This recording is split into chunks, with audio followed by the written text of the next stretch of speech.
Bonjour à tous et bienvenue dans cette suite du cours de Git. Maintenant on va s'intéresser à la gestion de branches et tout d'abord je vais revenir un peu sur ce qu'on a dit au cours précédent, revoir les différents concepts qu'on a vus de Git.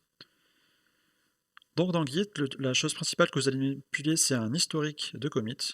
Donc les commits c'est ce qu'on voit ici à gauche, ils sont identifiés par des hash. Et ces commits-là, vous allez souvent les manipuler indirectement en vous servant de branches. Donc ici, les branches qu'on voit, il y en a deux, il y a master et origin/master. En plus de ça, on a ce qu'on appelle head, qui est un pointeur vers votre état courant. Ça représente l'état courant de où vous êtes dans l'arbre de commit. Donc en général, head pointe vers une branche, mais il peut aussi pointer directement vers un commit, ce qu'on appelle une tête détachée. Donc quand vous pointez vers une branche, et que vous créez un nouveau commit, la branche en question va être mise à jour.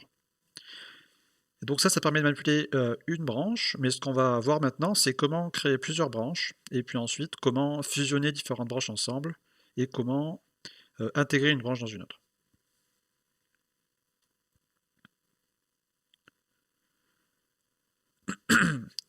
Donc la première chose à faire, c'est de créer une branche, donc ça se fait simplement avec la commande git branch. On va lui donner le nom de la branche qu'on souhaite créer, et on peut choisir ensuite où est-ce qu'on crée la branche. Par défaut, il va la créer dans la situation courante, donc là où pointe head. Une option courante entre guillemets de cette commande-là, c'est l'option force, qui va permettre de mettre à jour une branche si elle existe déjà. Par défaut, il va nous dire que il va rien faire parce que la branche existe déjà. Et c'est cette commande-là qui permet de déplacer la valeur du pointeur de la branche. En fait, on se sert en pratique assez rarement de git branch pour créer des branches, car on a souvent envie de se mettre dans la branche en même temps qu'on la crée. Et ça se fait grâce à la commande git checkout -b du nom de la branche. Et on peut, tout comme git branch, rajouter un point à partir duquel on va créer cette branche-là. Donc si on regarde ça sur un petit exemple, donc voici un historique Git où on a 5 commits, A, B, C, D, E, une branche master, et notre situation courante c'est de pointer vers master. Si on fait un git branch fit1, on va créer une branche qui s'appelle fit1. Elle va pointer au même endroit que là où pointe head, donc elle va pointer vers E.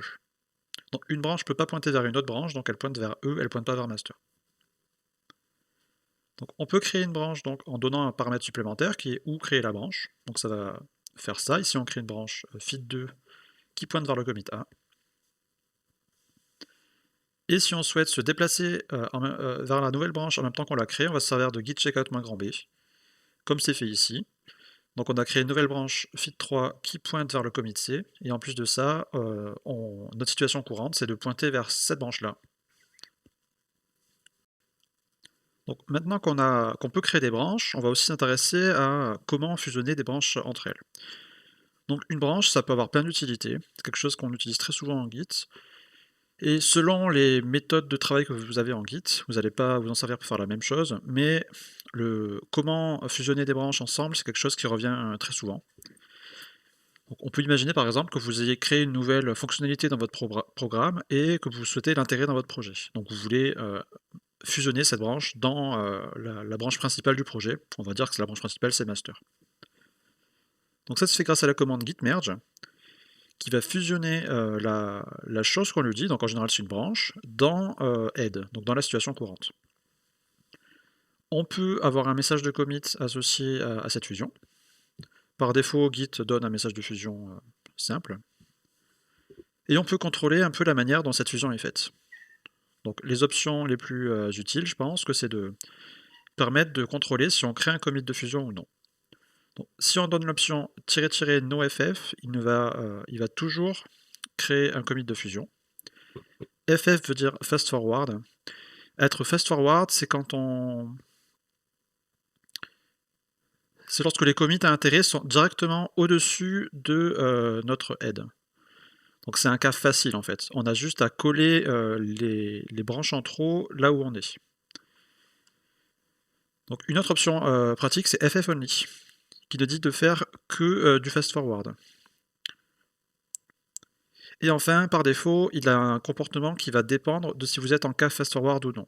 Si vous êtes en fast-forward, il va directement mettre à jour la branche, donc changer la valeur du pointeur sans faire de commit de fusion. Sinon, il va créer un commit de fusion. Donc on va visualiser ces différentes situations. Donc là, on est dans un cas fast-forward. Donc on voit que notre situation actuelle, c'est d'être sur master, qui pointe lui-même vers le commit B, et on veut intégrer la branche fitX. Et cette branche fitX, elle est directement au-dessus de B, car on voit que tous les commits là partent de la tête de la branche. Donc d'abord, on va se mettre dans la branche B, avec git checkout master. Enfin, pardon, on va se mettre sur le commit B avec cette commande-là. Et on va pouvoir demander à faire la fusion de cette branche fitX dans notre situation courante, donc dans la branche master. Et ça va faire ça. Donc là, on a dit qu'on voulait faire uniquement du fast-forward. Donc il va mettre à jour la branche master en la faisant pointer vers E, directement.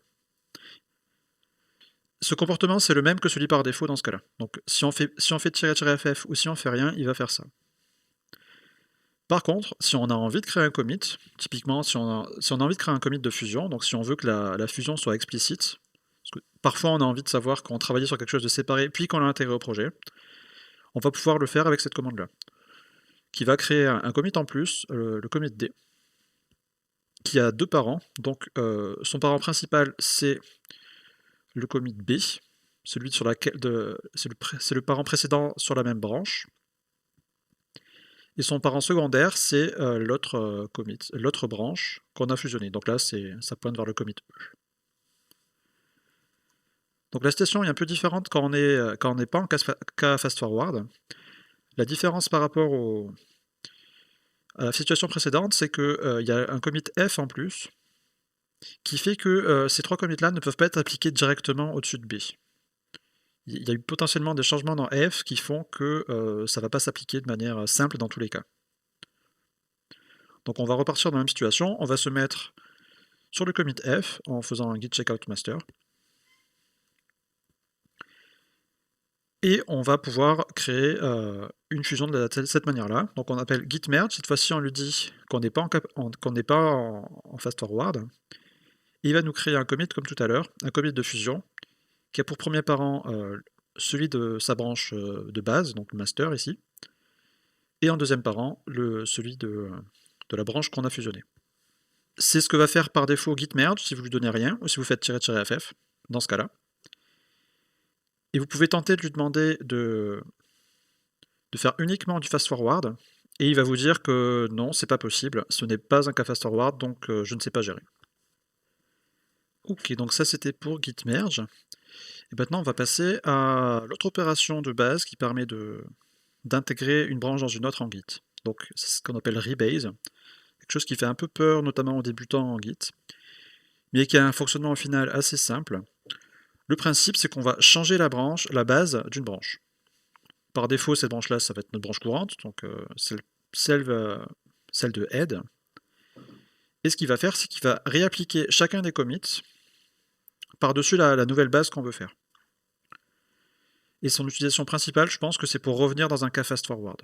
On a fait une branche dans le passé, on veut la fusionner de manière simple, donc on va d'abord la remettre à jour par rapport à ce qu'on a fait comme changement entre-temps, et ensuite on pourra gérer la fusion avec git merge.